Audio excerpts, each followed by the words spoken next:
Si Yoonjun ay anak ng bilyonaryong negosyante. Dahil lumaki siyang kulang sa atensyon ng mga magulang, palagi siyang nagpapasaway at gumagawa ng mga bagay na ikagagalit ng kanyang ama. Ang tanging gusto niya lang ay mapansin at bigyan ng atensyon at pagmamahal. Pero lalo niyang ikinainis ang desisyon ng kanyang amang si Chairman Kim nang ikuha siya nito ng bodyguard. Tumutol siya sa kagustuhan ng ama dahil isang babae ang binigay sa kanya. Subalit, ikinagulat niya ang katauhan ng babaeng si Yoonji nang makilala niya ito ng lubos. Matapang ang babae at magaling sa pakikipaglaban. Pero dahil ayaw pa rin niya dito, ginawa niya ang lahat ng pangaasar at pagpapahirap kay Yoonji para lang mag-resign ng dalaga. Pero dahil sa kahirapan, kumapit naman sa patalim si Yoonji. Kahit ayaw niyang magtrabaho bilang bodyguard ni Yoonjun, napilitan pa rin siya para sa kanyang pamilya. Nakipagtagisan siya ng tapang sa binata hanggang sa malaman niyang pareho na silang nahuhulog sa isa't isa. Ang pag-ibig na umusbong sa kanila ay hindi nila inaasahan. Laking takot ni Yoonji nang malaman ito ng ama ni Yoonjun. Pero huli na ang lahat dahil nahuli sila sa akto na natulog sa isang silid ng magkasama. Paano nila haharapin ang galit ng chairman? Paano ipagtatanggol ni Yoonji ang sarili? Ano ang magiging desisyon niya kung ipilit ni Yoonjun ang kasal nila? Matatanggap ba ng kanilang pamilya ang isang babae mula sa mahirap? Paano nila maipaglalaban ang kanilang pagmamahalan? Mapagtagumpayan kaya nila ang pagsubok na ito? Tunghayan ang kwentong tampok namin sa araw na ito. Ilang beses nang sinubukan ni Yoonji na magpasa ng resume sa mga kumpanya. Nagbabakasakali siyang may tumanggap sa kanya. Sa ika-15 pagsubok na pagpasa ng papel ay hindi pa rin siya natanggap. Nawawala na siya ng pag-asang magkakaroon pa ng trabaho. Ginawa na niya ang lahat para pumasa sa mga interview.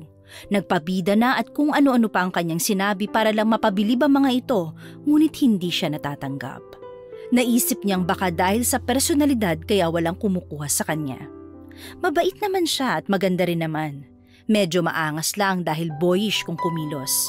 Makinis ang balat, maputi ang kutis at may singkit na mga mata. Matangkad din naman siya at balingkinita ng katawan. Naglalakad siya habang tirik na tirik ang araw. Tanging jacket lang na may hudang pananggalang niya sa init. Gusto niyang umiyak pero hindi rin nakikisama ang kanyang luha. Hayop talaga. Lahat hindi umaayon eh. Igalit yata talaga sa akin ang kapalaran. Ayaw yata talaga akong yumaman eh. Kahit naman sana simpleng trabaho lang. Tamang pagkain lang naman. Lord, sa araw-araw at saka sa gastusin ng pamilya ko. Please, pagbigyan mo na sana ako. Di naman ako humihingi ng sobre eh. Pero bakit ang pait pa rin ng kapalaran ko? Nakakita siya ng latang nakakalat sa kalsada habang naglalakad. Kaya ito ang pinagdiskitahan niya. Sa inis ay sinipa niya ito ng sobrang lakas. Hindi niya nakontrol ang kanyang pagsipa at tumama ang lata sa lalaking tumatakbo. Nakasuot ang lalaki ng itim na jacket at may hawak na cellphone. Tinamaan ng lata ang mukha ng lalaki kaya bumagsak siya sa semento matapos mawala ng panimbang. Naku po, sorry! Sorry kuya! Lalapitan na sana ni Yoonji ang lalaki para tulungan, ngunit agad namang tumayo ang binata. Hindi na siya pinansin at muling itinuloy ang pagtakbo. Sinundan niya ng tingin ng lalaki dahil sa pagtataka na hindi man lang ininda ang dumudugong ilong.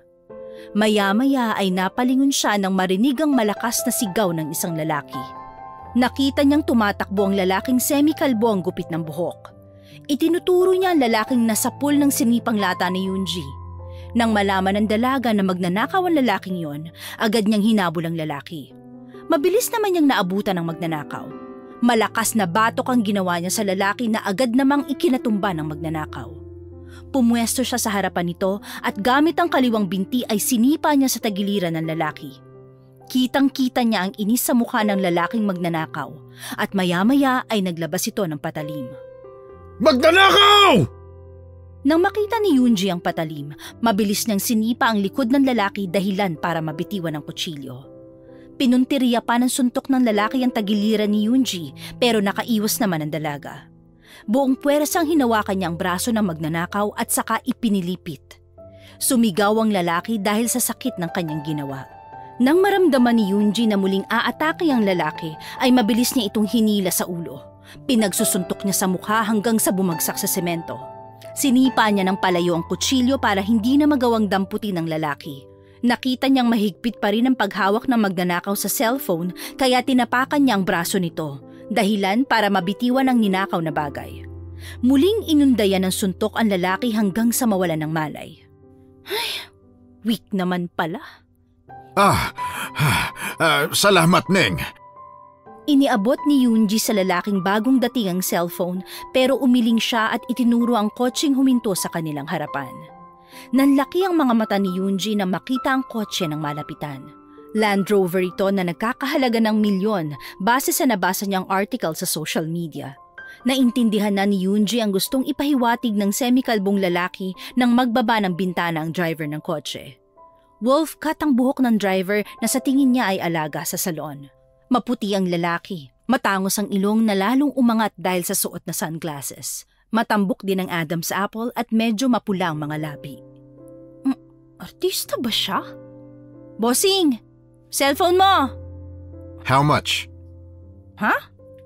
I'm asking, how much do you want? Kaka-nosebleed ka naman, sir. Di ka po ba nagtatagalog? Sabi niya magkano raw. Hindi po ako nagpapabayad. Thank you lang, sapat na. Come on, people like you do this. It's a modus. Umakyat ang dugo ni Yunji papunta sa kanyang ulo nang marinig ang sinabi ng lalaki. Ikinuyom niya ang kamao para pakalmahin ang sarili dahil alam niyang anumang oras ay sasabog ang kanyang galit. Anong modus? Ikaw na nga ang tinulungan, ikaw pang galit? Mayayaman talaga, akala nila lalamangan. Simpleng thank you lang ho ang kailangan ko. Dahil sa ugali na ipinakita ng lalaki ay gusto na lang niyang hamunin ng sapakan.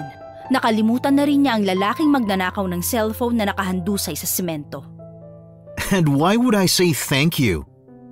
Ang dami mong dada. Mukha ka namang engot. What did you call me? Engot? What's that? Ay naku, ang hirap makipag-usap sa mga aircon. Salamat Yung lungkot ko napalitan ng galit. Diyan na nga kayo, ang hirap niyong kausap. Kaalis na nga lang kaysa mag-aksaya ako ng panahon sa inyo. Wait! Take all of that. Ayokong magkaroon ng utang na loob sa ibang tao. Hindi nakaimik si Yunji na maghagis ng pera ang maangas na binata at tumama pa ito sa kanyang mukha. Lalo siyang nakaramdam ng pagkadismaya. Pakiramdam niya, tinapakan ang kanyang pagkatao. Yun ang isa sa bagay na hindi niya gustong maranasan. Muli niyang naikuyom ang kanyang kamao. Huminga siya ng malalim para lang pakalmahin ang sarili. Alam mo, ang sarap mong sapakin, no? Hindi sa lahat ng bagay mabibili niyo kaming mahihirap. Itong perang tinapon mo, dadamputin ko tapos isalaksak mo dyan sa mukha mo. Kahit mahirap ako, meron akong prinsipyo. Malisa nga kayo! Baka sipain ko pa kayo Pasensya ka na sa amo ko ha. May pinagdadaanan lang siya Pero thank you sa ginawa mong pagbawi sa cellphone niya ha.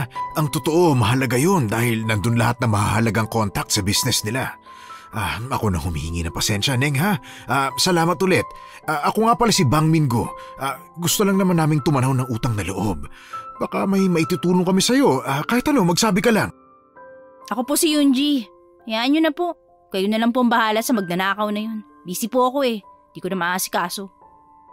Sige, kami na bahala ron.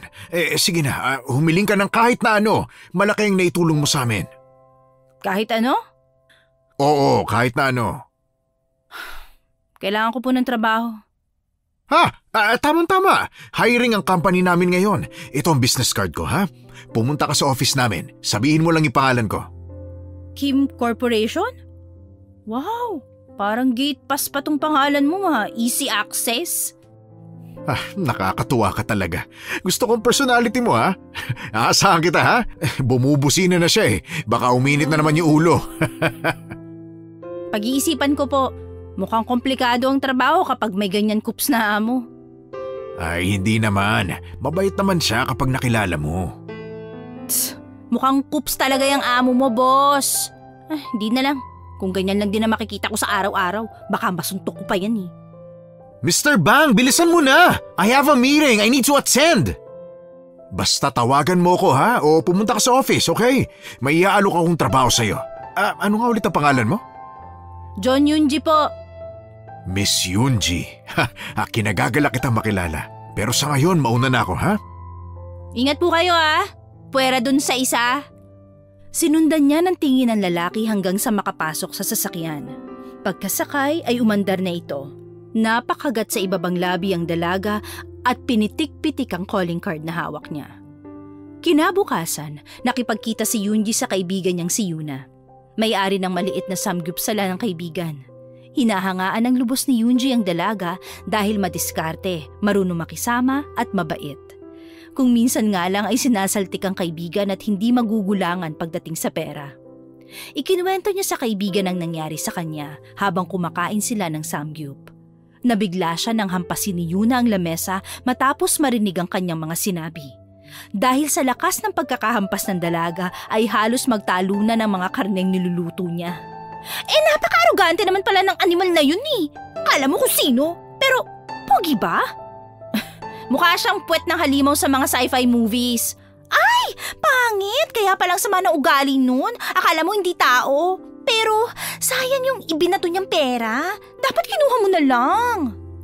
Napangisi si Yunji sa sinabi ng kaibigan.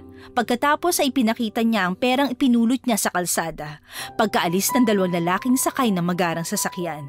Napatawa pa ang dalaga nang maalala na muntik pa siyang unahan ng magnanakaw ng magising na, kaya muli niyang tinadyakan para makatulog ulit. Napansin ni Yunji na nanlaki ang mga mata ni Yuna nang makitang pera. Nag-appear pa sila ng kamay dahil sa tuwa. Kaya sa'yo ako, Yunji Ang kapal ng apog mo! Mas makapal ang mukha niya kaya hindi ako makokonsensya, Kung hindi lang ako nakapagtimpi, sinuntok ko na yun.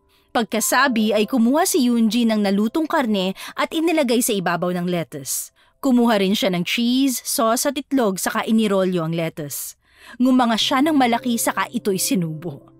Easy kang halang, Yunji.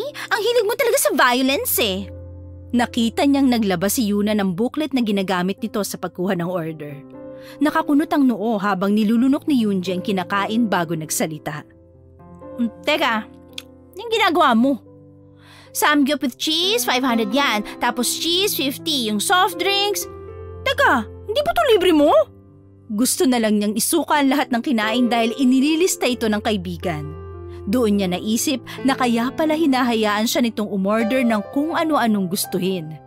Hindi babayaran mo ako kapag nakapagtrabaho ka na. Dahil may nakuha ka sa lalaking yon. Yan yung down payment.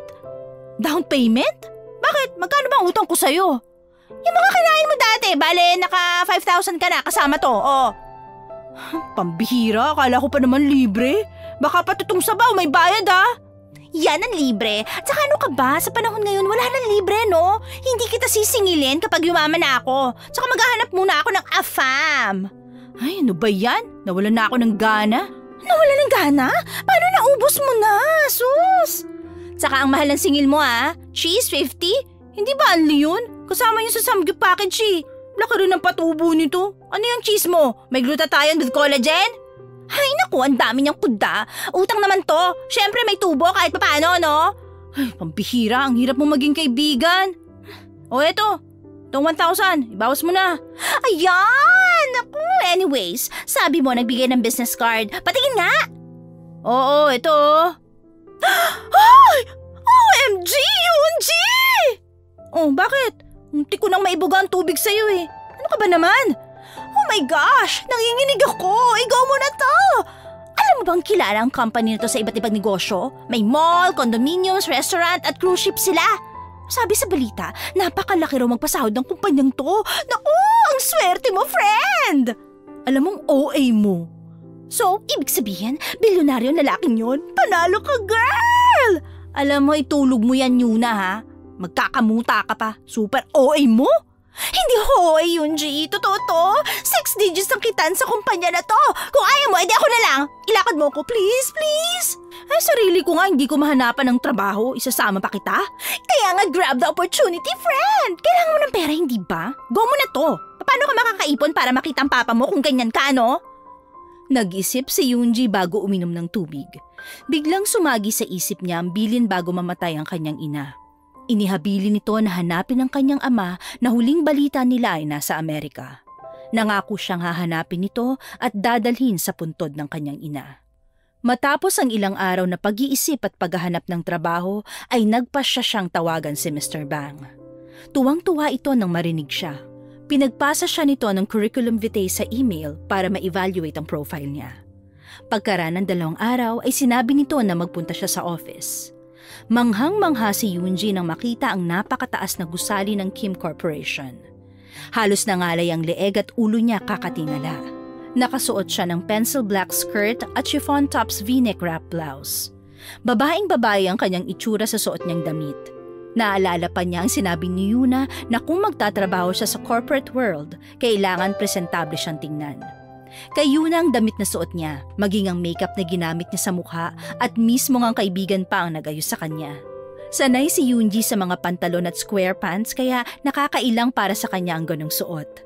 Lalo pa siyang naasiwa sa bag na pinahiram din ni Yuna. Napakaliit ng shoulder bag na cellphone niya lang ang kasya. Maging ang doll shoes nito ay masakit sa paa. Tiniis na yon makahanap lang ng trabaho. Pagkalapit niya sa gusali ay humarang kaagad ang security. Excuse me, pinapunta po ako ni Mr. Bang Minggu. Pagkasabi niya ay kaagad na nagradyo ang security guard. Nang makumpirma na ay sinabihan siyang pumunta sa reception desk. Magiliw na binati siya ng mga staff at sinamahan sa opisina ni Mr. Bang. Hindi niya mapigilan ang mapahanga sa itsura ng loob ng gusali. Gold and black ang theme nito. Pagkarating nila sa opisina ni Mr. Bang ay napansin niya agad ang pangalan nitong nakasulat sa pinto at sa ilalim nito ay nakasulat ang salitang Executive Secretary. Binuksan ng kasama niyang babae ang pinto at pinapasok siya. Pagkapasok niya ay naabutan niyang nagkakape si Mr. Bang. Yoonji! Mabuti naman at dumating ka. Dali, pasok ka. Kumusta ka naman? Maupo ka. Salamat po. Umupo siya sa bakanting upuan. Nasa pagitan nila ang lamesa nito na napakaraming papel na nakapatong. Ayos lang po ako. Pumunta po ako rito para tanggapin ang alok niyong trabaho. Tamang-tama, hiring kami ngayon. Alam mo, humanga talaga ako sa moves mo nung nakikibagbakbakan ka eh. Parang ako lang nung kabataan ko.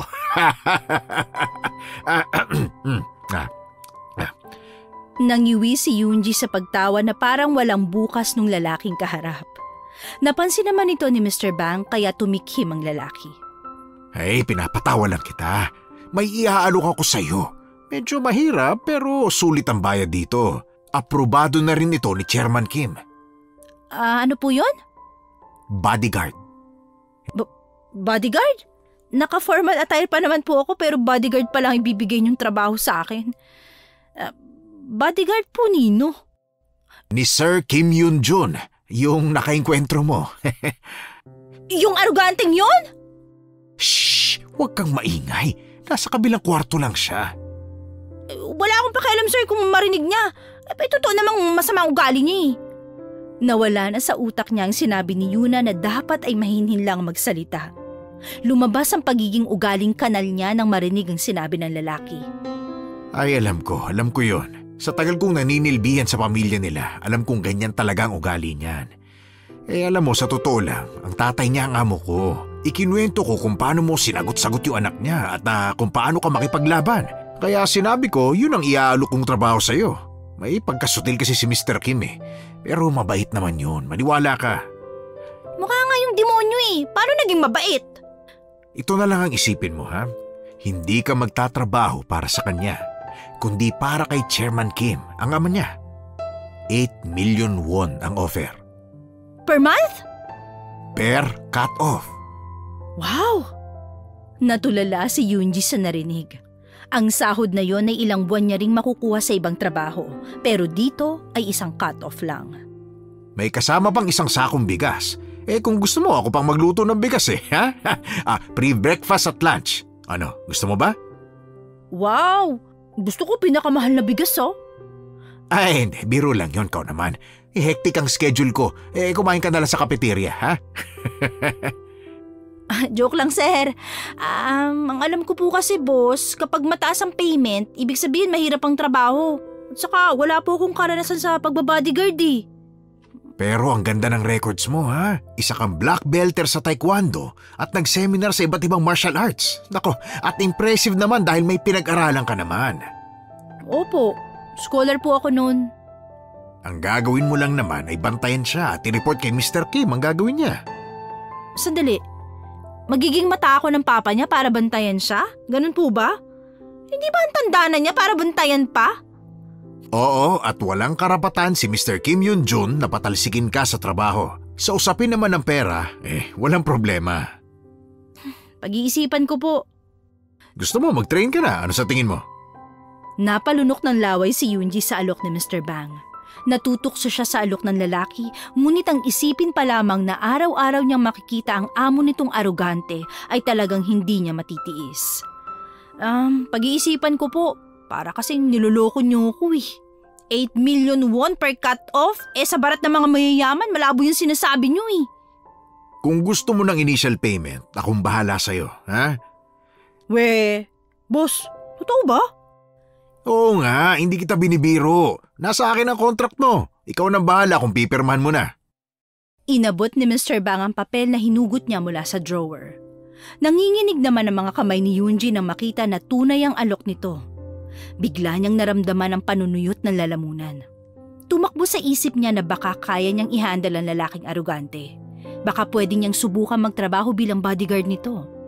Pero sa kabilang banda, naisip din niya ang kabaliktaran. Paano kung ma-stress siya at hindi niya mapigilan ang sarili? Baka mabugbog niya ang lalaki. Siguradong babaligtad ang mundo niya. Sa karakas nito ay kaya nitong mapaikot ang lahat sa kanyang paligid. Magsasalita na sana siya nang tumunog ang telepono sa gilid ni Mr. Bang. Sandali lang ha, mukhang si Mr. Kim ang tumatawag. Yes, hello sir.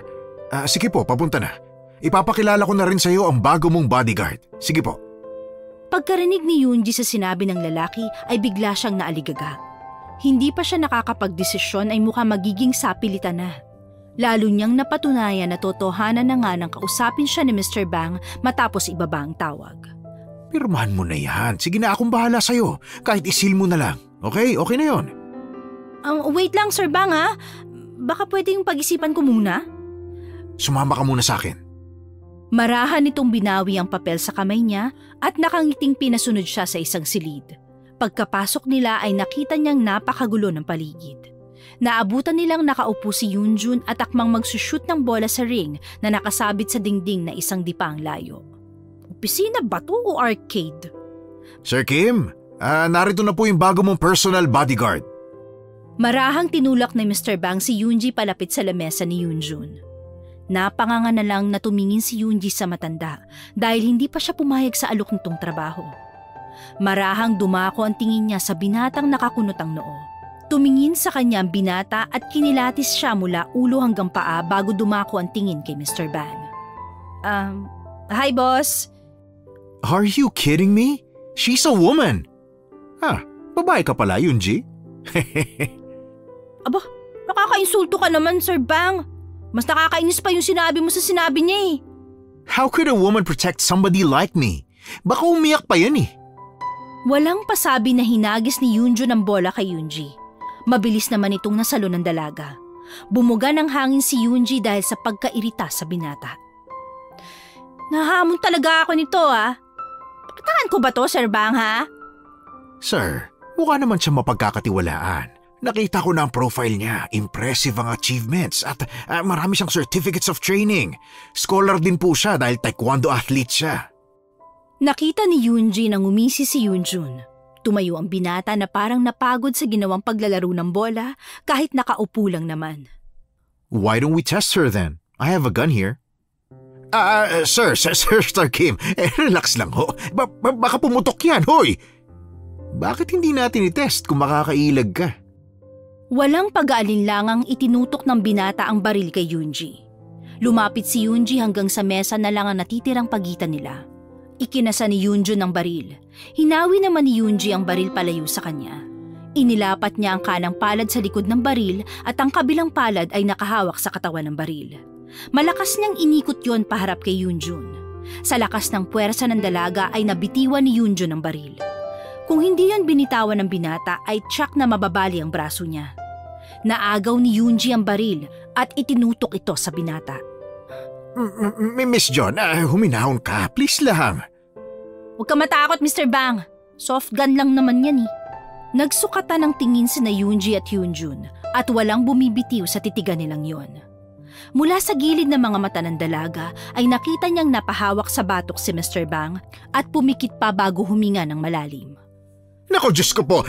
Sir Kim, huwag nang matigas ang ulo mo. Please lang. Si Chairman Kim ang pumili sa kanya. Si Chairman? Wow. After all these years, may pakipapala sa akin ng matandang yan. Alright, ikaw nang bahala, Mr. Bang. May tiwala naman ako sa iyo eh. Pasukatan mo na yun ng uniform. Ay, salamat, Mr. Kim. Matapos masukatan ng uniforme si Yoonji ay ilang araw niyang inasikaso ang requirements bago siya nakapagsimula sa trabaho. Hapon ang schedule na ibinigay sa kanya ni Mr. Bang. Sa simula ng unang araw niya sa trabaho, bago siya makapasok sa main building, ay nakatanggap siya ng chat mula sa kaibigang si Yuna. Kaya saglit siyang huminto para basahin yon. Good afternoon, mahal kong best friend. Galingan mo sa first day of work. Pakilala mo ako sa amo mo kapag may time, ha? Asa! Dumiretso kaagad siya sa office ni Mr. Bang. Akala niya ay kung anong uniform ang susuotin niya. Collared white long sleeves na embroidered ang pangalan niya sa harap. Black slacks lang din ang pang-ibabang kasuotan. Good afternoon po, Mr. Bang. Good morning! Bagay na bagay sa yung uniform mo, ha? Good luck sa first day mo, ha? Thank you po. Inayos niya ang hibla ng buhok na humarang sa kanyang mukha at inilagay sa likod ng tainga. Hindi siya bihis tomboy sa suot niyang uniforme. Nilagyan din siya ng makeup ni Yuna. Hindi naman talaga siya tomboy, tamad lang talaga siyang mag-ayos ng sarili at hindi siya marunong mag-makeup. Bale, bibigyan lang kita ng briefing. Sige, unang-una, welcome sa Kim Corporation. Masaya ako na makakatrabaho kita. Ako rin po, Mr. Bang. Sinend ko nga pala yung down payment sa binigay mong bank card information. Natanggap ko nga po, kaya ganado akong pumasok ngayon eh. May mga paalala lang ako, okay? Kaya ang duty mo ay sa hapon dahil ginagabi ng uwi si Mr. Yoonjun. Gusto ko bantayan mo siya kahit saan siya mapunta. Sundin mo lang siya. Pero kung alam mong hindi na tama, ikaw na magdedesisyon. Tawagan mo ako kapag may mangyari, ha? Yes po, Mr. Bang. Kapalitan mo pala sina Anton at Dylan. Nakalis na sila kaya ikaw nang bahala kay Yoonjun, ha? Sige po, salamat po. Nga pala, kapag seryoso siya o may ginagawa, huwag mo siyang kausapin. Umiinit kagad ang ulo nun eh. Opo. Isa pa pala, kapag tumawag o nag-text ako sa'yo na pauwiin mo na siya, pauwiin mo na, ha? Kahit anong mangyari, iuwi mo. May meeting kasi sila bukas kasama si Chairman Kim. Kailangan makarating siya doon. Opo, Mr. Bang. Kapag nagpumilit, bibigyan kita ng permisong saktan siya. Ay naku, sasamain talaga siya sa akin. Good luck. Uuwi na ako, ha? Medyo tumatanda na eh. Kailangan na ng pahinga. Ako nang bahala, Mr. Bang. Pahinga na po kayo. See you tomorrow. Nang makalabas sa office si Mr. Bang, ay kumatok siya sa office ni Yoonjun. Walang sumagot kaya nangahas siyang pumasok sa loob. Good afternoon po, Mr. Kim. Bati niya kay Yoonjun na nakaupo at nagpapalit-palit ang mga mata sa monitor ng computer at sa mga papel na nakatambak sa desk nito. Nakataas naman ang kilay ng binata nang lingunin siya nito. What the? Do I need a bodyguard right now? Get out! Ay, sorry po. Sungit, akala mo kinagwapo niya yun. Ilang oras siyang naghintay sa labas ng office ng binata. Ilang videos na ang natapos niyang panoorin sa cellphone bago nag-check ng paligid.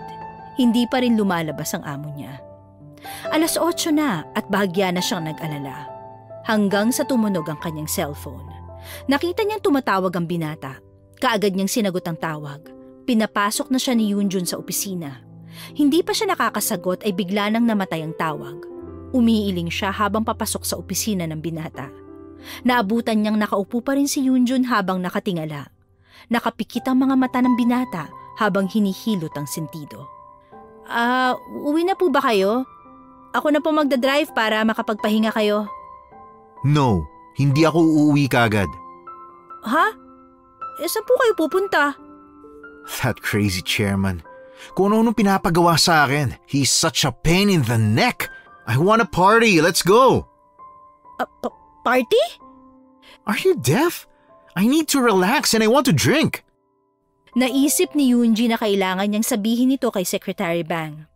Inilabas niya ang cellphone para tawagan ng lalaki pero kaagad siyang pinagsalitaan ng binata. What are you doing? Are you texting Secretary Bang? Ha? Sabi niya kasi… Forget him. He needs some rest. Wait a minute. I think we should change your outfit. Lumapit sa kanyang binata at hinawi ang hawak niyang cellphone, dahilan para mabitiwan ito. Pero dahil mabilis siyang kumilos at alerto, nasalo niya ang cellphone bago pa bumaksak sa semento. Napatingin siya sa binata nang marinig ang utos nito sa kausap sa cellphone. Please get this woman out of my office. Ayusan niyo siya. I'll meet you at the lobby at 10 p.m. Okay? Go! Hindi na napansin ni Yoonji kung saan dumaan ang 3 babae na nakasuot ng maiksing black skirt at long sleeves na bigla na lang pumasok sa opisina. Sa sobrang bilis ng pangyayari, nahawakan siya ng mga ito sa magkabilang kamay. Teka sir! Anong ayusan? Sandali lang! Move! Move! Move! Wala na siya nagawa kundi ang magpatangay sa mga babaeng dumating. Dinala siya sa kung saang parte ng gusali. Napaka-elegante ng silid at tumambad sa kanya ang iba't ibang mga damit, sapatos, bag at kung ano-anong mga gamit. Para itong department store, kumpleto sa mga pamormang kasuotan. Pinasuot sa kanya ang black dress na hanggang ibabaw ng tuhod ang haba. See-through ang sleeves na yon at kumikinang ang ibabang bahagi ng dress. Inayos din ng isang babae ang makeup niya at ang isa naman ay naghahanap ng ipapares na sapatos. Si Yoonji ang pumili na black flat shoes na lang din ang suotin dahil hindi siya komportable sa mataas na heels. Ibinigay sa kanya ang shoulder bag na napakaliit. Kasya lang doon ay isang cellphone. Pinapalitan niya ito dahil kailangan niyang magdala ng pangdepensa. Sinabi pa niya na isa siyang bodyguard at hindi partygoer. Pagkatapos siyang ayusan ng mga babae, ay iniharap na siya kay Yoonjun na nakabihis na rin. Nakita niyang panandali ang napatulala ang binata na makita siya sa ganong ayos. You look pretty. Teka lang sir ha? Bakit niyo po ba ako pinagbihis? Pupunta tayo sa club. Alam ka naman mukha kang kahina-hinala. Mapagkakamalan ka pang spy ron. And please, stay away from me, okay? Dadalhin lang kita dahil alam kong makakampante lang si Secretary Bang kapag nalaman niyang kasama kita. Enjoy yourself there o hindi kaya bantayan mo ko sa malayo. Bahala ka na. Ikaw mag-drive. Itong susi.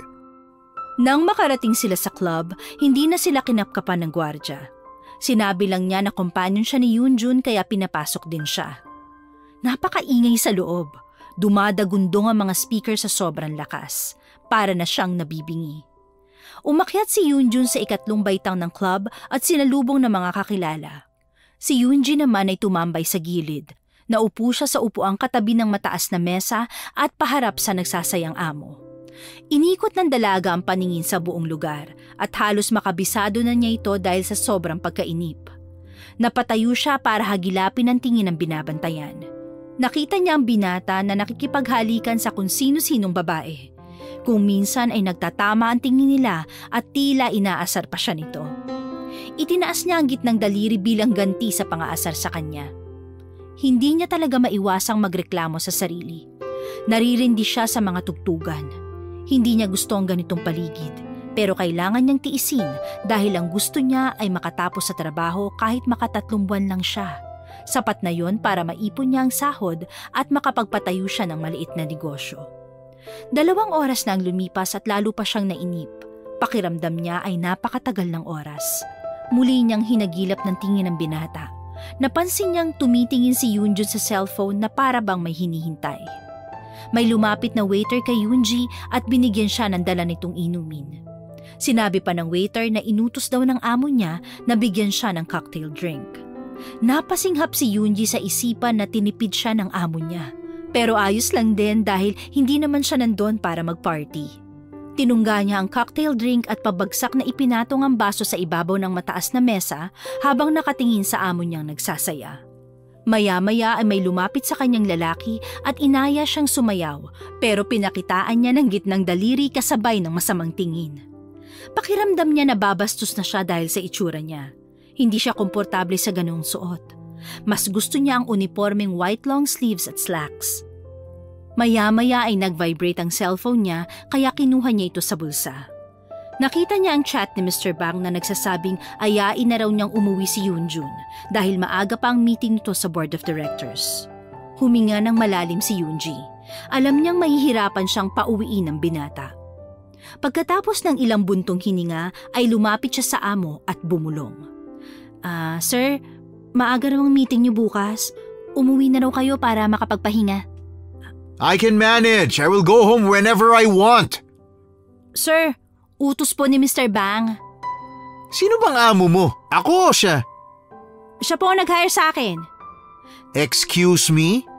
Ako ang nagpapasahod sa'yo. Daddy mo raw ang nagpapasahod sa akin. Sa ayaw mo sa gusto, uuwi ka. Hindi na ako bata. Bodyguard lang kita, okay?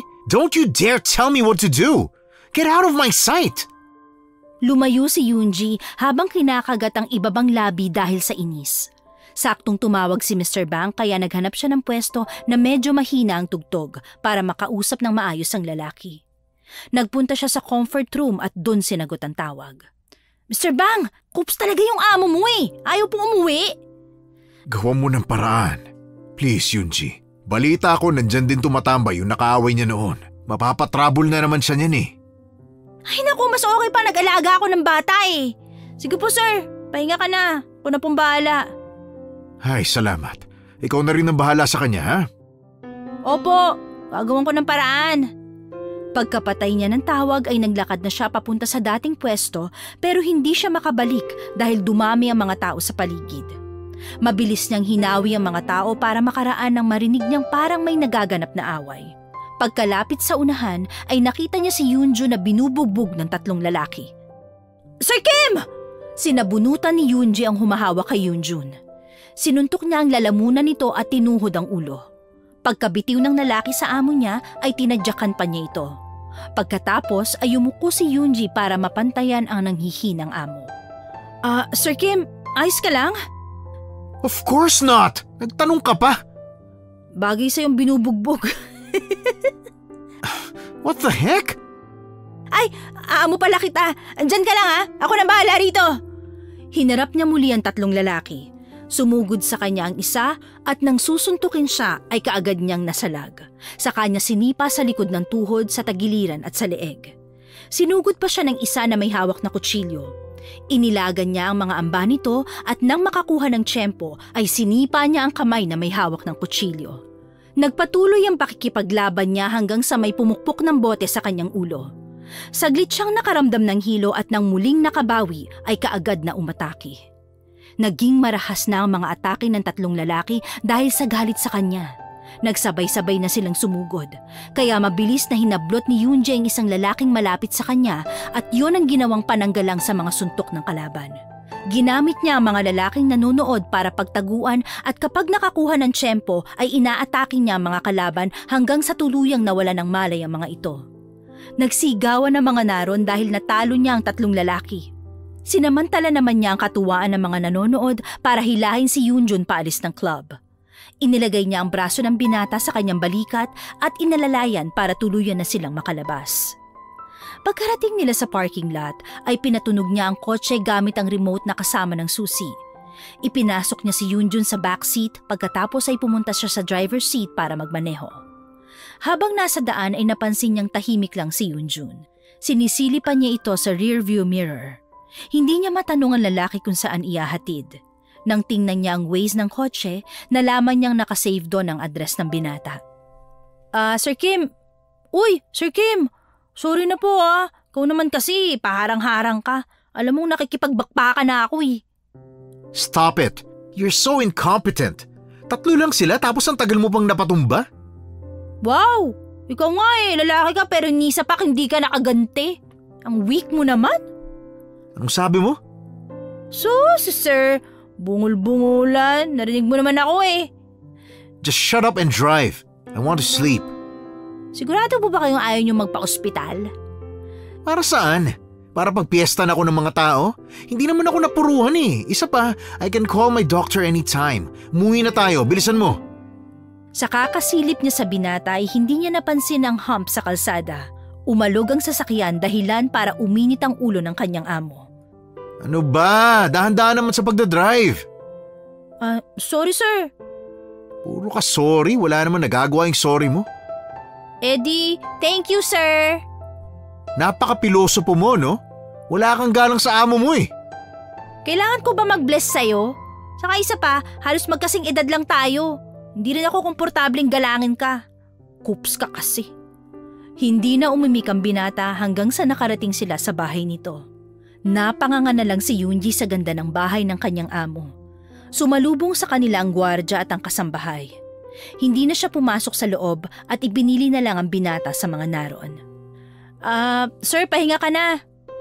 May meeting daw. Thank you, sir! Ayos talagang ugali nito eh. Halimong talaga. Pagsaraduhan ba naman ako ng pinto? Salamat ka, mabait ako eh. Nakakapagtimpi pa ako sa'yo. Lang talaga. Kapag naubos ang pasensya ko sa'yo, naku, tingnan ko lang. Sinubukan ni Yoonji na ipagpatuloy pa ang pagtatrabaho kay Yoonjun sa kabila ng hindi magandang pagtrato sa kanya. 3 silang bodyguard ng binata pero mas lamang ang trabaho niya at siya ang laging sinasama sa kung saan-saan. Lahat ay iniutos nito sa kanya. May pagkakataong nayayamot na siya dahil ang usapan ay magiging bodyguard lang siya pero nagmukha siyang muchacha ng prinsipeng tamad. Ang ikinainis pa niya, tuwing gabi ay nagpupunta sa club o hindi kaya sa bar ang binata. Kada lugar na pinupuntahan nila ay gumagawa ng gulo si Yoonjun na parang sinasadya na lang. Pero dahil siya ang bodyguard nito, siya ang napapatrouble.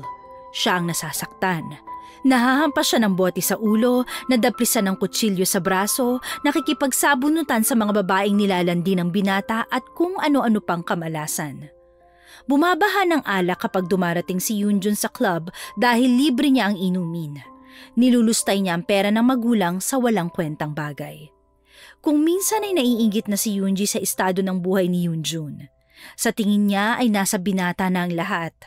Pera, kotse, alak at kalayaan na gawin ang lahat ng gusto. Kaya lalong nagagalit si Yoonji dahil hindi nito ginagastos sa mahalagang bagay ang nakukuhang pera. Kapag inihahatid na niya ang binata sa bahay nito, ay siya na lang ang naiiwan para mag-alaga. Napansin niyang nayayamot na rin ang mga kasambahay dahil sa kasungitan ng binata, kaya pinakiusapan siyang bantayan na lang ang lalaki. Kung minsan ay nakakatulog din siya sa bahay ng binata dahil sa sobrang pagod. Nang malaman niyang nag-resign na ang 2 bodyguard ni Yoonjun, naging mas abala siya sa trabaho at halos wala na siyang pahinga. 5 buwan na ang nakalipas, ngunit nagtatrabaho pa rin siya kay Yoonjun. Halos hindi na niya naalagaan ang sarili hanggang sa tinamaan siya ng sakit at kailangan niyang magpahinga. Hindi na siya nakapagpaalam sa kanyang amo o kahit kay Mr. Bang dahil naratay na ang katawan niya sa higaan.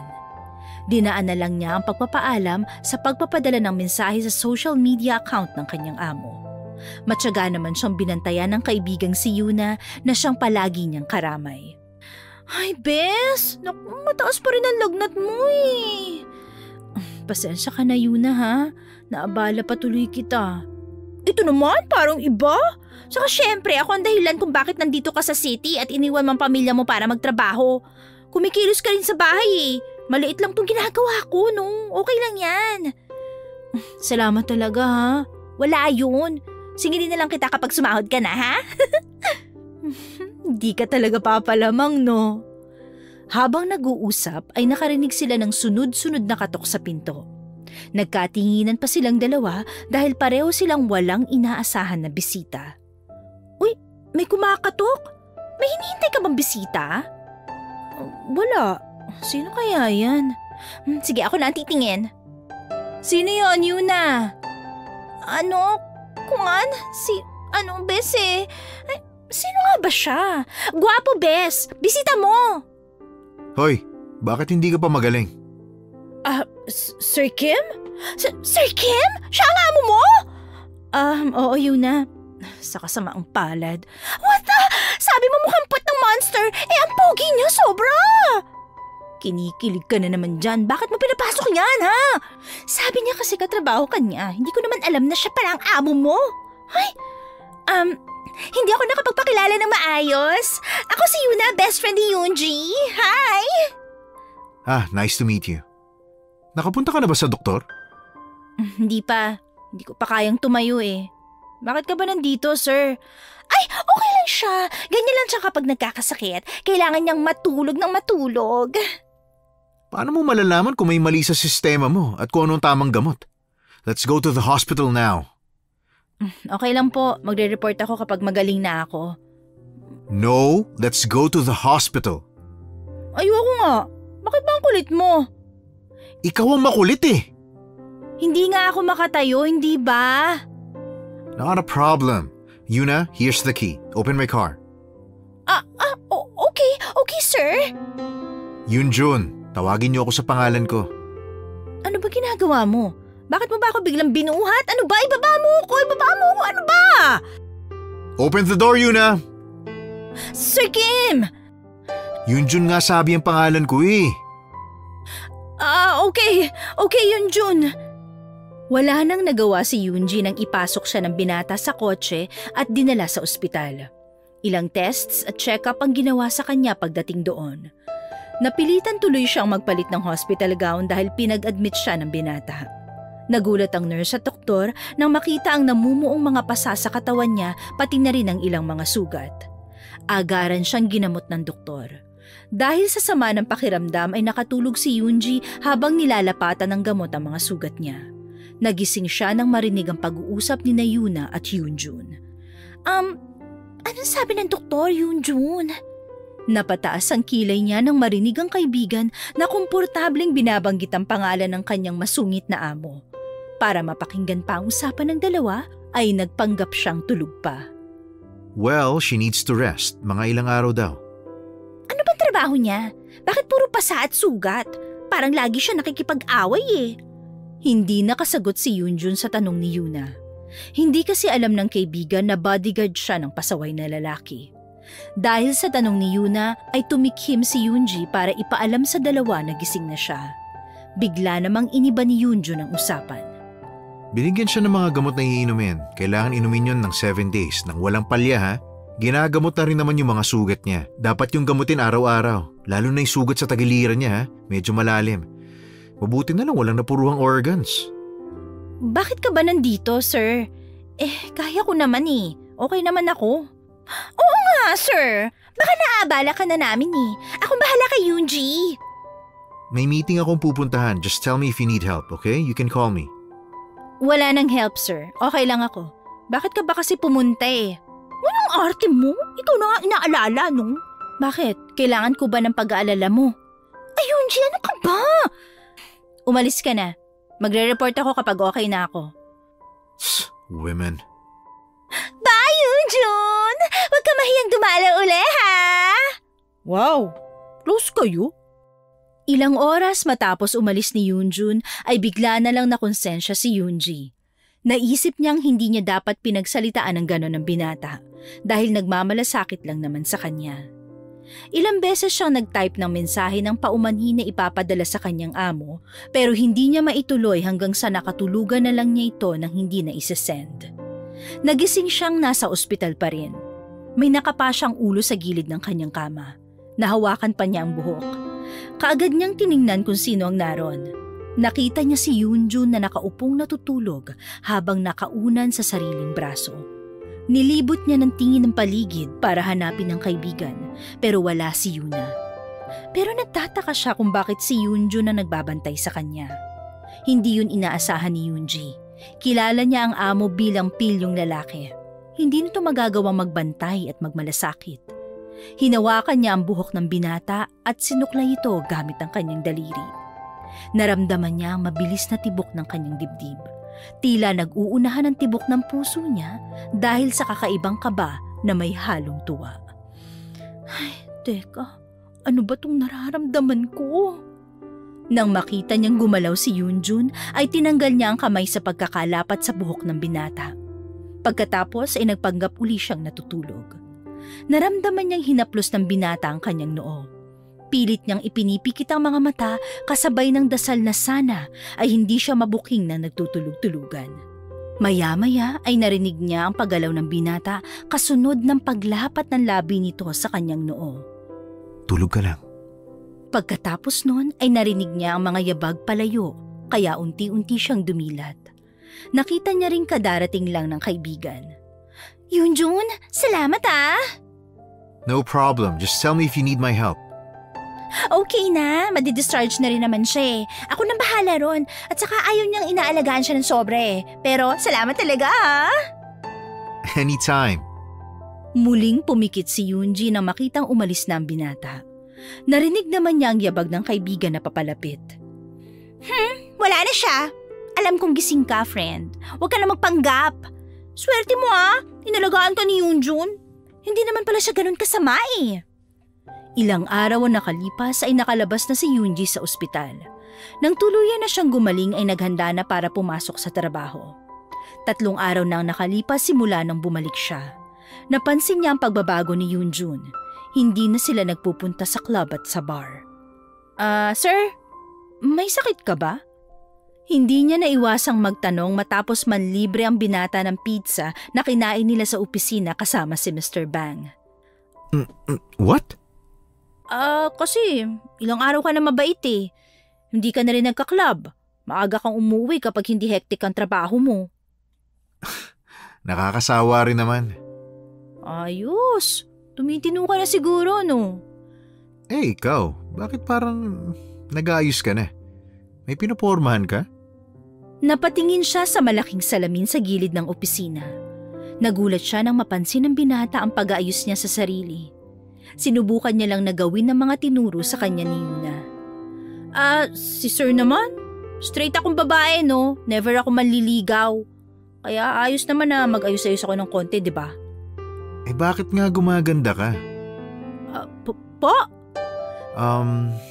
You look beautiful every day. Napatigil siya sa pagkain at narinig din niyang nabulunan si Mr. Bang. Napatitig siya kay Yoonjun na tila hindi naman naapektuhan sa binitawang salita.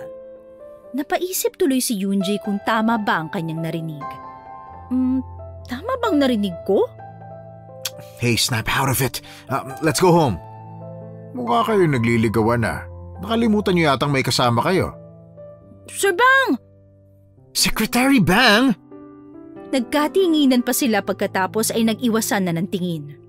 Tumikhim naman si Mr. Bang pero nangingiti ng palihim. Maya-maya ay iniba ng lalaki ang usapan. Sir Kim, nabalitaan niyo na ba?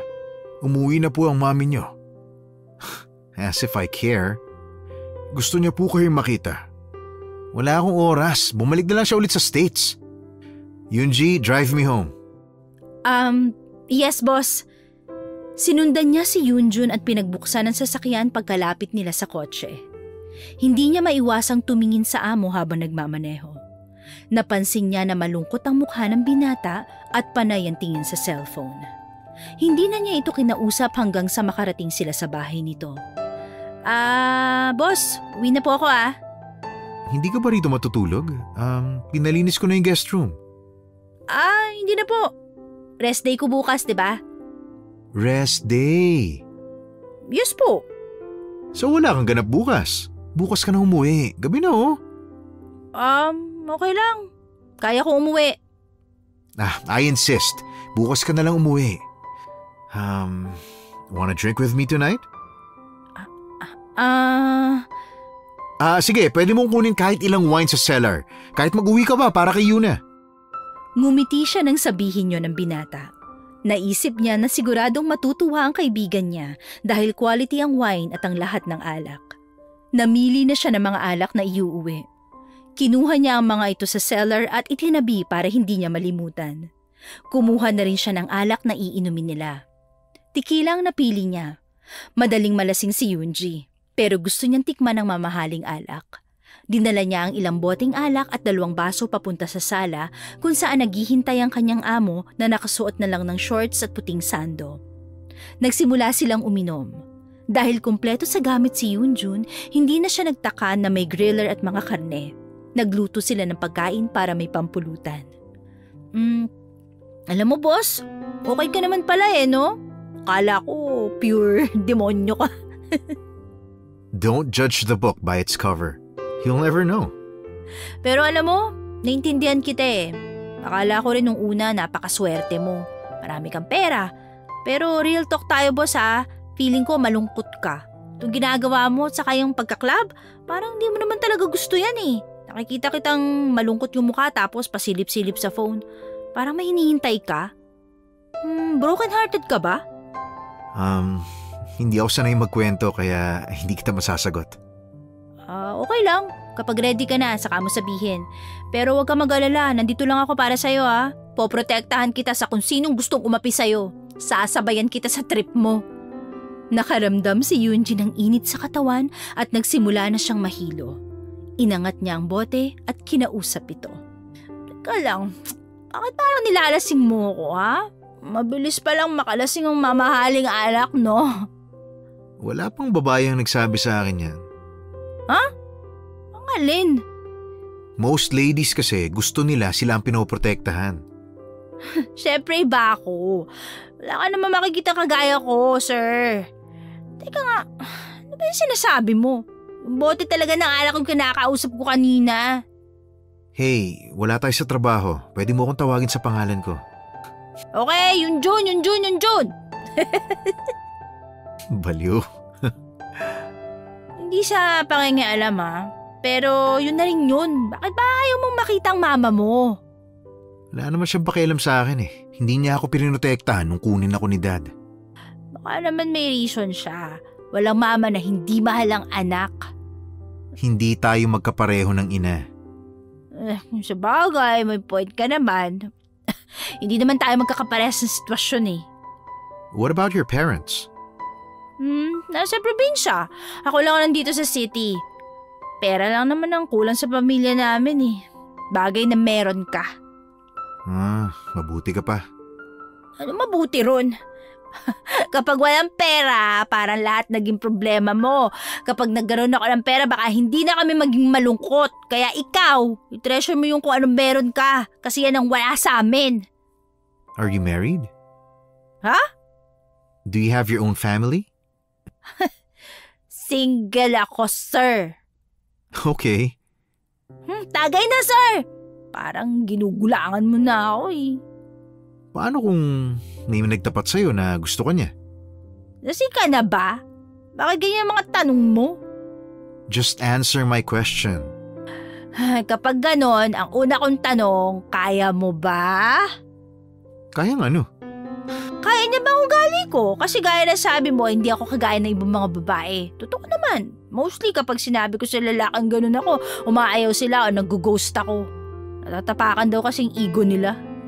Hindi naman. I think it really depends on people's tastes. Ikaw ba, sir? Single ka ba? For now. For now? Mukhang hindi ka pa sure ah. My dad. Ipapa-arrange marriage niya ako. Ano to? Kay drama? May ganun pa ba eksena sa mga mayayaman? Believe it or not, yes. Kung mapapabuti ka naman, di go. Kung di naman, magiging pagbigat, bakit hindi, di ba? You mean, kahit hindi ko mahal? Oo naman. Kung ako yan, okay lang sa akin. Basta para sa pamilya ko, wala akong di kayang gawin. Even if your life is at stake? Kaya ko naman kasi ang sarili ko, sir. Ang hindi ko kaya, makitang nagugutom ang mga kapatid ko.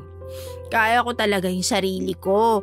Kung makatagpo ako ng tao na mapanakit pero may pera, malakas naman ang endurance ko dun. Kaya kong tiisin yun.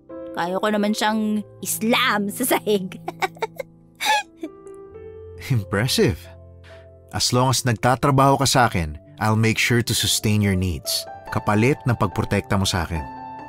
Ikaw pa ba? Basta hindi ka na magiging coops, okay na sa akin yon. Ano ba yung coops? Coops? Ano ba? Basta huwag mo nang alamin. Saglit na katahimikan ang namayani bago muling nagsalita si Yoonjun. Pinakiramdaman naman ni Yoonji ang binata. Tiningnan pa niya ito pero dahil sa hilo ay malabo na ang tingin niya. Gusto na niyang matulog pero pinipilit niyang huwag pumikit dahil gusto pa niyang marinig ang mga kwento ng binata. Yoonji, I need a big favor to ask. Basta ikaw, boss. Ano ba yun? Pwede ba kitang maging kakampi? Yun lang pala eh. Walang problema. Ako ang bodyguard mo for life. Hanggang sa magkaasawa ka. can you protect me against my dad? Ha? Sir? Naku, lasing ka na yata eh. Natigilan si Yoonji nang ilapit ni Yoonjun ang mukha sa kanya. Kumabog ng mabilis ang dibdib niya. Sa sobrang lakas ay halos hindi na niya marinig ang sinabi ng binata. Mas narinig pa niya ang malakas na tibok ng kanyang puso. Protect me again, Yoonji. Be my wife. I realize that I'm falling for you. Yoonji, will you be my wife? Halos matuod si Yoonji nang marinig ang sinabi ng binata. Nanlalamig siya kahit mainit ang pakiramdam dahil sa alak. Hindi na rin siya nakapalag nang maramdaman ang mariin na paglapat ng mga labi ng lalaki sa kanyang mga labi. Hanggang sa hindi na niya napigilan ang sarili na tumugon ng halik. Kinabukasan, napabaligwas ng bangon si Yoonji. Gulat na gulat siya at tarantang napasigaw. Pinahuhod ako! Nakakatakot! Mas nakakatakot pa yun kaysa mabugbog ng bouncer sa club! Dahil sa panaginip niya, bigla niyang sinalat ang katawan. Nalaman niyang wala siyang saplot sa katawan. Napamura siya nang makitang may katabi sa higaan. Nakadapa ang lalaki at nakatagilid ang ulo paharap sa kanya. Wala ring damit pang itaas ang lalaki na lalo niyang ikinagulat. Anak nang! Napahilamos siya sa mukha gamit ang sariling palad. Iniisip niya kung anong katangahan ang kanyang ginawa at kung anong reaksyon ang dapat niyang gawin. Sa isip niya, dapat umarte siya na parang wala lang ang nakitang sitwasyon nila. Niyugyug niya ang amo para gisingin. Boss! Uy, boss! Bakit natutulog ka sa tabi ko? Hindi! Bakit naman ngayon ka pa tumihaya? Pwede ka namang dumilat lang tapos sumagot! Bakit ba ang ingay mo? Relax ka lang, Yoonji. Panaginip lang to. Panaginip. Pumikit si Yoonji at tila nag-usal ng orasyon para kontrahin ang kung anumang nasa isip niya. Laking gulat niya nang pagdilat ay tumambad sa kanya ang mukha ng kanyang amo. Anak ng kabayo! Good morning. Boss, bakit magkatabi tayo? Nakalimutan mo na ba? May kasunduan tayong dalawa. Ha? Wala akong maalala. Kahit nanginginig sa kaba, ay sinubukan niyang hanapin ang kanyang damit upang magbihis. Ganyan ba dapat ang turing mo sa asawa? You're disappointing me. Nang mahablot niya ang uniform, hindi siya nakapagpigil at hinampas ito sa lalaki. Mas nakaka-disappoint ang sinabi mo. Kilabutan ka nga dyan, boss. Alam ko naman maganda ako at crush mo ako, no? Pero wag mo akong pikutin. Bakit ka bang umingiti? Sumimangot ka lang gaya ng dati. Umiwas ng tingin si Yoonji. Pagkatapos ay nagmamadaling nagbihis. Sir, nakakatakot ka na ha. Mukhang nasira na ang utak mo. May nangyari ba sa atin? Wala naman, di ba? Like what? Basta yun. Enjoy na enjoy ka nga eh. Anak ng pitong kambing naman, oh. Seryoso ka ba? Bakit naman kita papatulan? Mukhang lasing na lasing ka talaga. Nakalimutan mo na kaagad? Baka nakakalimutan mo, boss ha. Black belter ako sa taekwondo. Kung tadya kang kaya kita dyan. Hindi kita pipilitin kung ayaw mong maniwala. Ewan ko sa'yo. Uwi na ako. Wifey! Yeah! Kakasuka! Inakala niyang bumait na ang lalaki pero bumalik lang pala ito sa pagiging mapang-asar. Binuksan niya ang pinto ngunit hindi siya nakaalis kaagad. Naistatwa siya na makita ang may edad na lalaki sa kanyang harapan. Katabi si Mr. Bang. Chairman? Anong kalokohan to? Salubong ang mga kilay ng matandang lalaki. Matatalim ang mga tingin na pinupukol nito sa dalawa. Pinapatunog pa nito ang sapatos sa may sahig na parang naiinip sa sagot nila. Lalo namang gumapang ang kaba sa dibdib ng dalaga. Chairman, mali po yung iniisip nyo. Hindi kami ni boss. Hindi ba, sir? We are living in one roof. Ano ba? Tumigil ka nga, Yoonjun. Hindi yan ang tamang sagot. Yoonjun, tama ba ang pagkakarinig ko? Secretary Bang, kailan pa ito nangyari? Mga ilang buwan na rin po sila. Ano? Hindi totoo yan, no? Sabihin nyo kasi ang totoo. Bakit ba parang pinagkakaisahan nyo ako dito? Bagsak ang balikat ni Yoonji habang nagpabalik-balik ang tingin niya kay Secretary Bang at Yoonjun. Sigurado siyang may niluluto silang gimmick. Gusto mo ba talaga akong mamatay ng maaga, Yoonjun? Iniamba ni Chairman Kim ang baston niya dahil sa galit. Mabilis naman itong sinalo ni Yoonji gamit ang kamay. Hindi niya maintindihan kung paanong otomatikong gumagalaw siya para protektahan ang binata. Sorry po. I love her, Dad. Maling sagot na naman ang sinabi mo. Hindi ko po siya gusto. Wala po namamagitan sa aming dalawa. You don't need to deny it. Hindi malaman ni Yoonji kung ano ang iisipin o gagawin ng lumuhod si Yoonjun sa kanyang harapan. May inilabas itong box, binuksan at pinakita ang singsing na kumikintab kapag natatamaan ng ilaw. Sa sobrang gulat ay naistatwa na lang siya. Yoonji, let's get married. This time sisiguruhin kong sa simbahan tayo ikakasal habang dinadala mo ang baby natin. Baby! Buntis siya! Chairman Kim, maniwala kayo. Wala akong alam sa sinasabi niya. Shh! You don't need to explain. Siraulo ka talagang bata ka! Napapikit si Yoonji nang makitang hinampas ni Chairman Kim ang kanyang anak ng baston. Hindi na nagawang depensahan ni Yoonji ang lalaki dahil sa pagkabigla. Please, tanggapin niyo na si Yoonji. Mahal ko siya.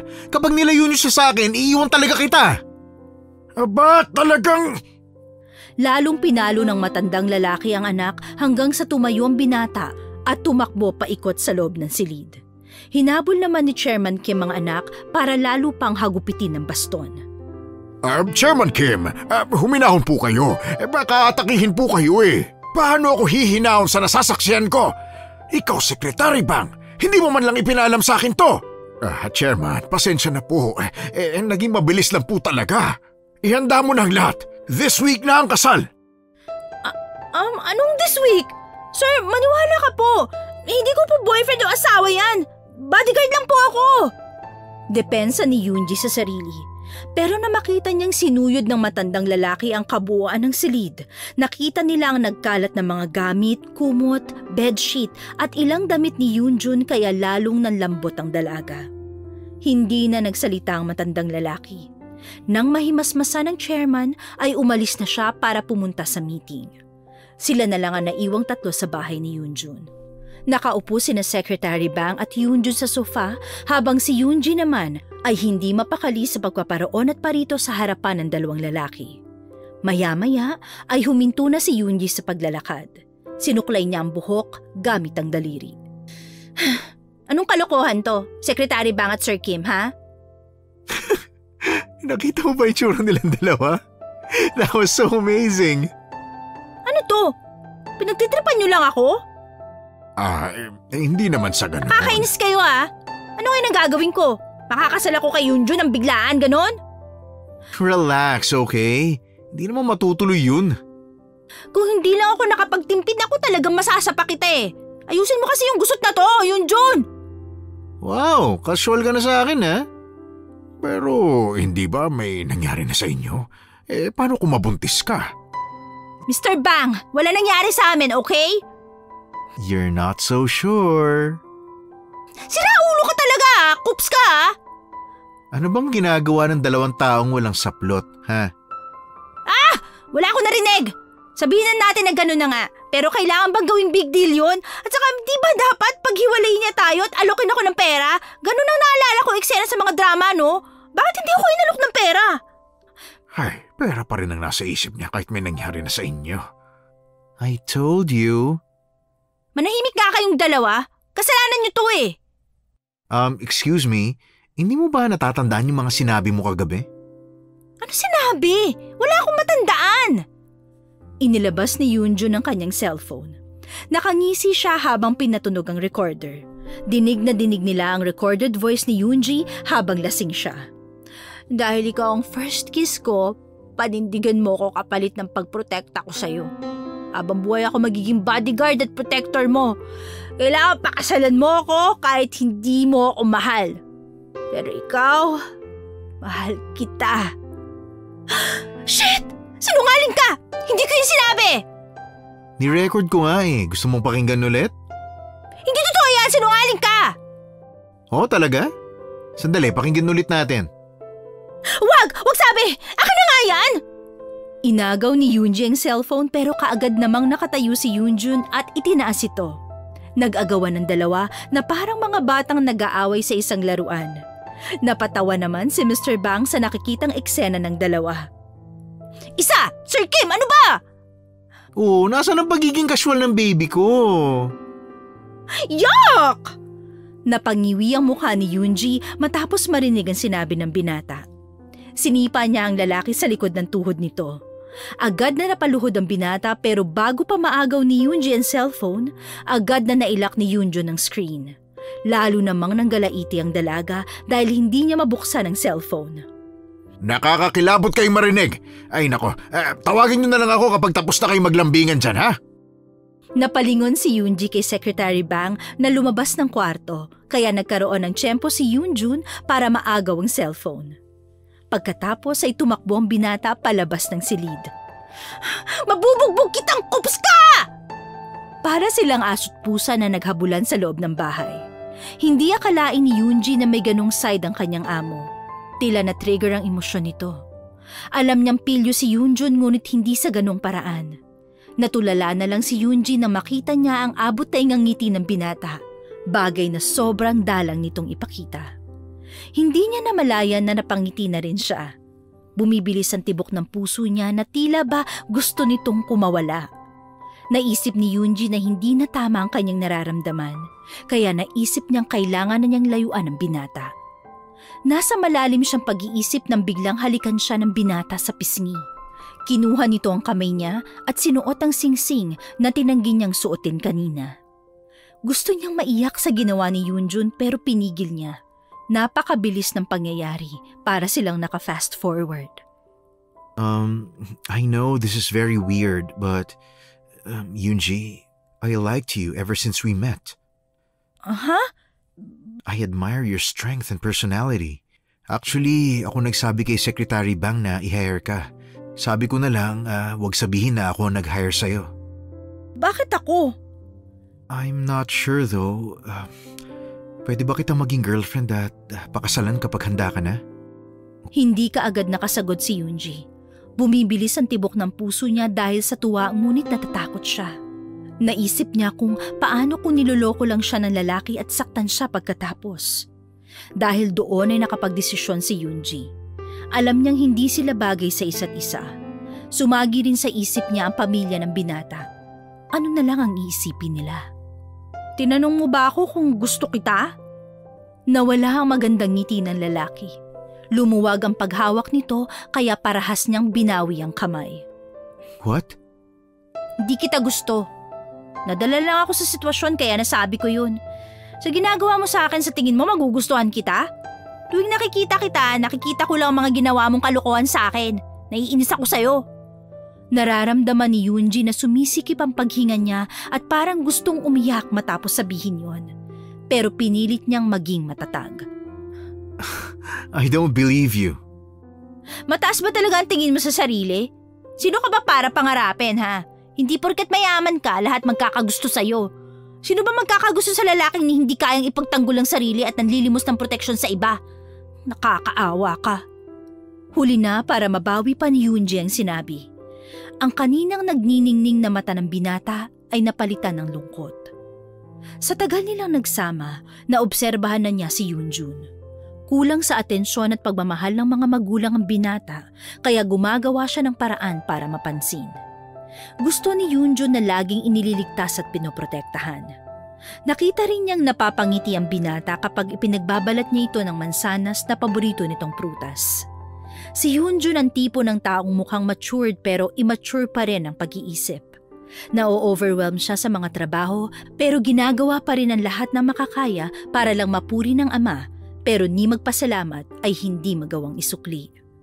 Naaawa siya sa binata pero alam niyang hindi na siya makakaalis kung sakaling bawiin niya ang sinabi. Magre-resign na ako.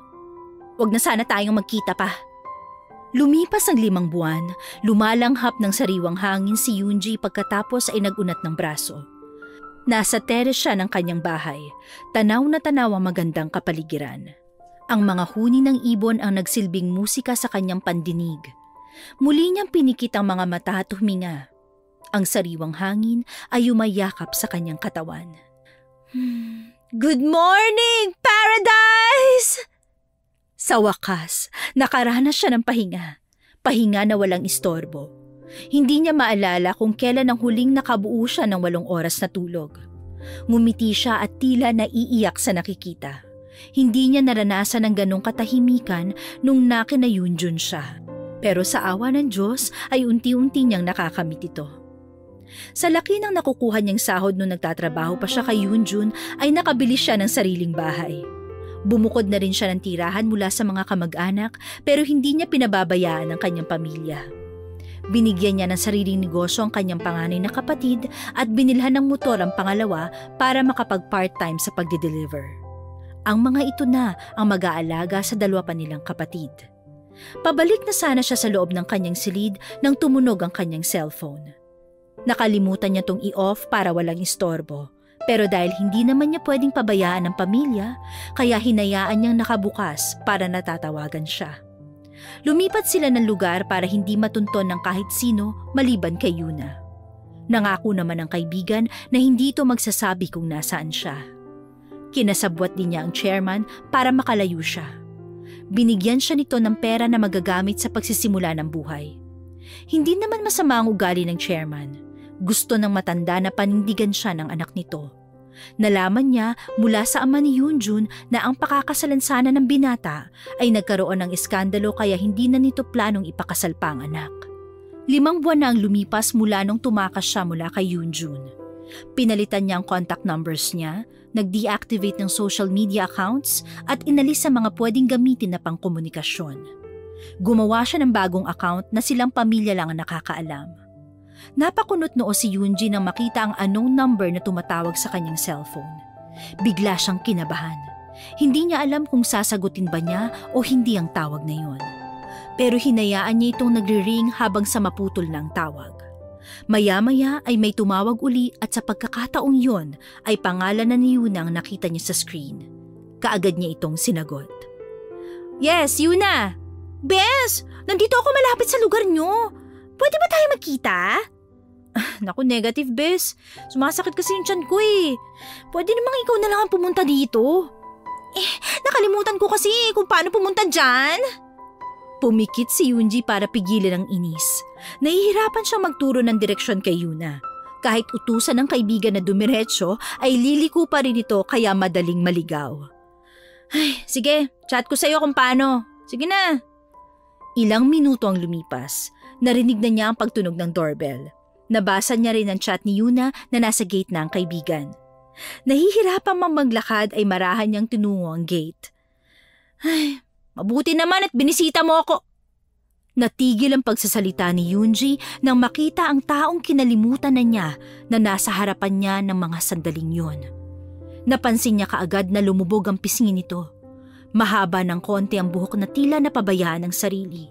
Ang balbas nito ay malaguna at tumakip sa gwapo nitong mukha.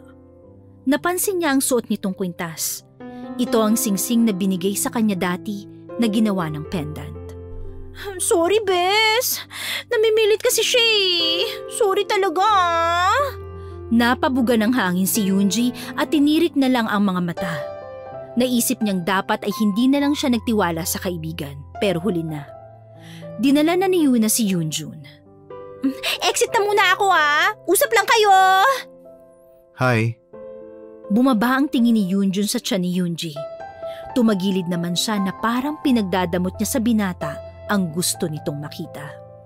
Bakit nandito ka? How are you? You're pregnant? Hindi, busog lang ako. Ano ka ba naman? Tinatanong mo pa ba yan? Di pa ba obvious? Ang sama talaga na ugali mo. Oo naman. Iniwan nga kita eh, di ba? Ano kailangan mo, ha? Is that our baby? Ay, may gulay. Alam naman sa kapitbahay. Pero huwag kang mag-alala. Hindi ko kailangan ng sustento. Hindi rin kita guguluhin. Kaya sana, huwag mo na rin akong guluhin. Magkanya-kanya na tayo. Anong klaseng sagot yan? Sige, di na kita guguluhin. Sa isang kondisyon. Abutin mo ito nang hindi ka tumatagilid. Inilaglag ni Yoonjun ang panyo sa semento. Sinundan naman ito ng tingin ni Yoonji. Tumaas ang kilay niya at inisip na kung may lakas lang siya para manggulpi, baka hindi na nakatayo ang lalaki sa harapan niya. Ang immature mo talaga. Sa tingin mo may magmamahal sa ganyang ugali, ha? Tila tinamaan si Yoonjun sa sinabi ni Yoonji. Yumuko siya at dinampot na lang ang nilaglag na panyo. Umeksena naman si Yuna at hinila papasok ng bahay si Yoonjun. Uy, ganyan pa kayo maglambingan? Papasukin mo na nga yan, Yoonji. Nag-iinati pa kayong dalawa eh. Wala namang humahadlan sa pagmamahalan nyo. Hindi. Umalis ka na. Ayoko nga. Kung gusto mo, ikaw ang umalis. Ano? Kapal naman ang mukha nito. Ay, tara na nga, Yoonjun. Hayaan mo na nga si Yoonji dyan sa labas. Ang arte-arte. Yuna, pinapaalala ko lang sa'yo ha, na ako ang best friend mo. Ay, may pera siya, bes. Ikaw wala. Saka kung ayaw mo sa kanya, sa akin na lang. Eh di sa'yo na. Basta umalis na kayo rito. Sinundan niya ang dalawa papasok ng bahay. Tuloy-tuloy sila sa loob at inaya pa ni Yuna ang binata na umupo sa sofa. Sumimangot pa si Yuna habang nagpalit-palit ng tingin sa kanila. Hay, paano ba kayo mabubuhay niyan? Wala kayong ka-sweet-sweet sa isa't isa. Mabuti pa yung tinapay nilalanggam, kayo hindi. Parang nilalangaw na kayo. Bakit ba kasi dinala mo siya rito? Bakit ba kasi ang dami mong tanong? Pinipigilan mo pa yung sarili mo. Kilala kita, Yoonji. Simula pagkabata, never mong inamin na may gusto ka sa isang tao. Pero kapag nalalasing ka, dun ka umaamin. Ay, dyan na nga kayo. Mag-usap kayo ha. Yung matinong usap sana, please. Ano? Hindi pwede yun. Huwag mo siyang iwan dito. Ano ba pag-uusapan natin, ha? Hindi ko rin alam. Ha? Sumasakit ang ulo ko sa'yo. I don't know how to say it, but I want to be with you, Yoonji. Please, give me a chance. Tinitigan niya ang lalaki. Nangingilid ang luha nito. Lumapit ang binata at niyakap siya ng mahigpit. Please, love me back. I have no idea what happened to me, but I need you by my side. Hindi na ako sanay nang wala ka. Ay naku, Yoonjun. Ano bang gagawin ko sa'yo? Kahit hindi mo na ako mahalin, basta nasa tabi lang kita. Kahit anong gusto mo ibibigay ko. Hindi na kailangan. Sabi ko naman sa'yo, ako ang forever protector mo, di ba?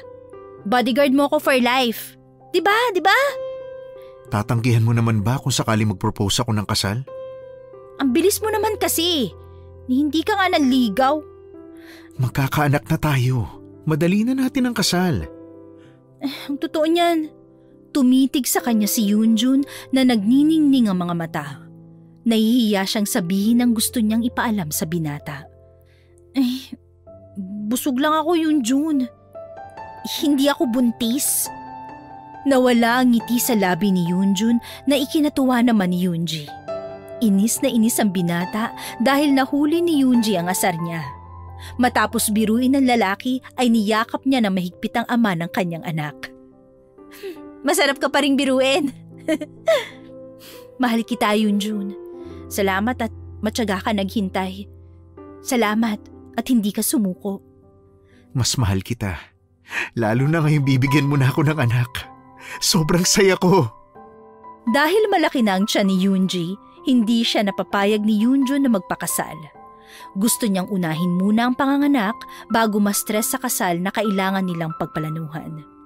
Habang lumilipas ang araw, lalo silang nasasabik na makita ang kanilang anak.